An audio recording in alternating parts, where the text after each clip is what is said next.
Africa and traveled the diaspora. In foreign lands we grew to shine and light the world with dreams of hope. Now I can do anything and I can go anywhere. In foreign lands we grew to shine and light the world with dreams of hope. I want to give you Marlin vibe perspective as I walk the banks of the Great Lake Victoria in Entebbe, Uganda. This is surreal this morning. Waking up and this journey has been started in Grenada, you know, in the Caribbean, reversing the slave triangle. Unique perspective from one of the three continent kings, someone who's had the opportunity and privilege to live in the Caribbean, live in North America, and then be able to return to Africa. I want to thank the General, the President Museveni, for making this place safe for travelers to come back and return to, and to come to enjoy the beauty of the Nile, to enjoy the beauty of the country. And the elected officials who have worked hard to keep things safe and steady. And not just in Uganda, but Ghana too, Gambia, Tanzania, Kenya, the surrounding brethren, and let there be peace in Sudan and peace in the Congo. I know there's opposition to any presidency, and no disrespect to any opposition. Whoever is in power in the future, please keep the same peace and the same tranquility for the future that is behind us, because we're not just about ourselves, but we're for future generations as well. This seems like a casual thing, but for the descendants, for the ADOTs, the African descendants of the transatlantic slave trade, to be able to come back and get our feet in the soil, to put our hands on the life of Africa, is something that is that was a dream, you know. The dream is for my parents and children below me to come and see this wonderful land. The nightmare that was before. On the west coast, the slave coast, in Nigeria, you know, in Ghana, and many other places they took slaves, but I'm specifically talking about the Atlantic slave trade. And there are two wishes of the that were on the slave ship. Two wishes.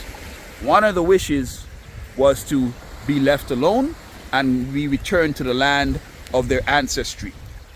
Be returned to their village, their tribes, their people, where they can hear their own language, eat their own food, and be in peace under God's earth. The second wish was to throw themselves overboard in the bowels of the Atlantic, because the trauma and the shock therapy from a brutal occupation that would bring them over to North America, Santo Domingo, big up the Haitian brothers, Jamaica, Cuba, big up Keyshawn,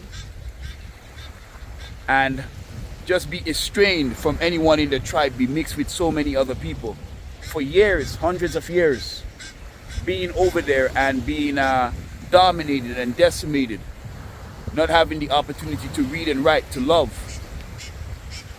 When your children are born, your children are taken from you and put somewhere else.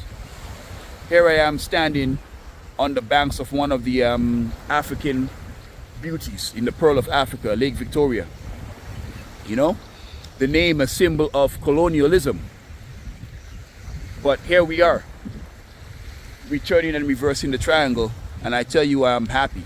It's a surreal moment. I am pleased to be over here and to be able to enjoy this beauty, courtesy of great management from those who are elected officials, from the citizens, also big up the Ugandan people, from the citizens of this nation who work to maintain their peace after they had their times of war, but they've worked hard to maintain their peace. myself and so many others over the years returning here have accomplished the first wish of those who were on the slave ship. The wish to be returned to the land of their ancestry. The wish to be returned to their villages, hear the natural sounds from the land that God blessed them to put them in. The smells, the taste, all such things. And to reverse the triangle and to be able to be here and accomplishing the first wish is a blessing. What is the future? What is the future wishes?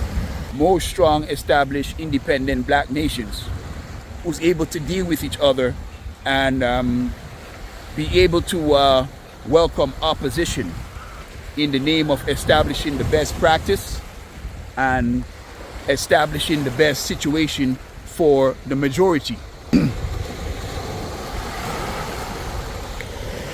To be able to have the brothers and sisters from the Caribbean and from Africa. But now, the future, we're back in a better situation.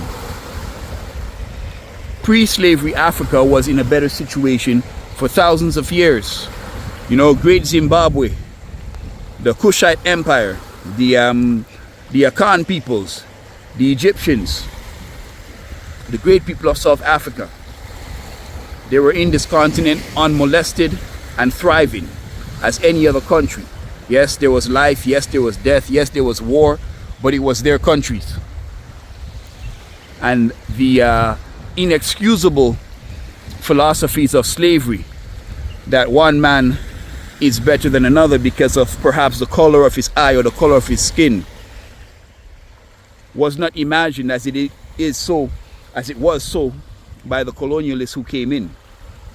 You know, this is for this journey and this stepping on the African soil barefoot. This is for the brother Toussaint of Santo Domingo. This is for the brother Antonio Maceo Morales, the great Cuban. This is for Marcus Garvey. This is for justice, and this is for Jehovah, who gave us life and blessed us with this great continent. And we're here and we should strive to make it better and make it inclusive. Not just to make it inclusive, but to reverse and shame the philosophies of slavery and racism by welcoming all others from other races and other cultures to come to this great continent and be in peace. To come to the Caribbean, which we have inherited through wars and fights, and be in peace and be in safety. Because the Bible says man has dominated man to his own hurt. And dominating and destroying and destructing one another, destroying one another, is not the way to go. You know, getting together to stop this unholy living so that when the man come, like Nestor Marley say, there'll be no more war. Might be a fleeting illusion, but the journey of 10,000 miles begins with a single step. So we must take these steps towards it and embody the energy it takes to achieve these things. I'm here this morning, I tell you, on the bowels of the Nile, seeing a brother just as they were before, in the old days, fishing in the Nile River, fishing in Lake Victoria, still fishing today. Men still fishing here to feed their families and provide for their families.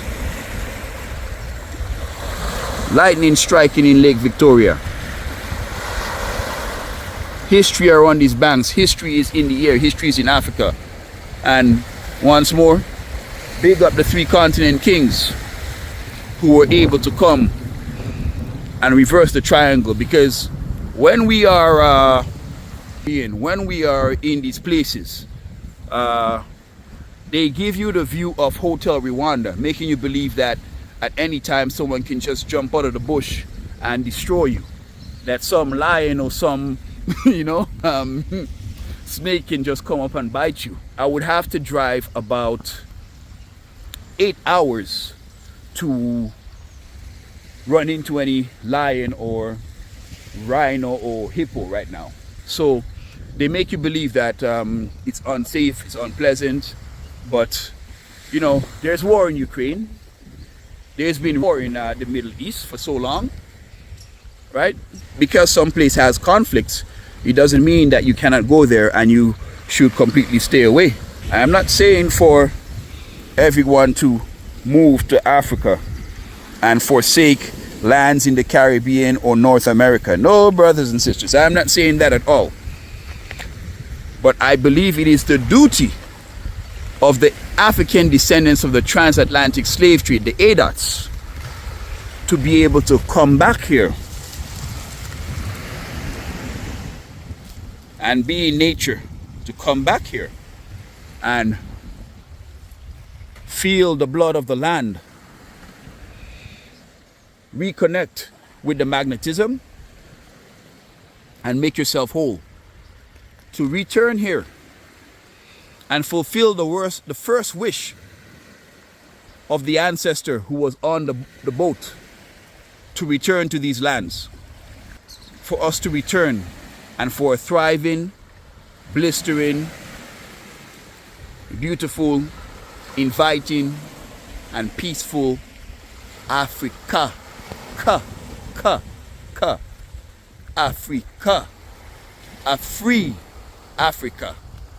A free Congo. A free Sudan. A free Central African Republic. Most of all, a free mind. A free mind. Myland vibes. Big up Grenada and the Caribbean. One love, one black people, one peace, one world. Signing off. Easy.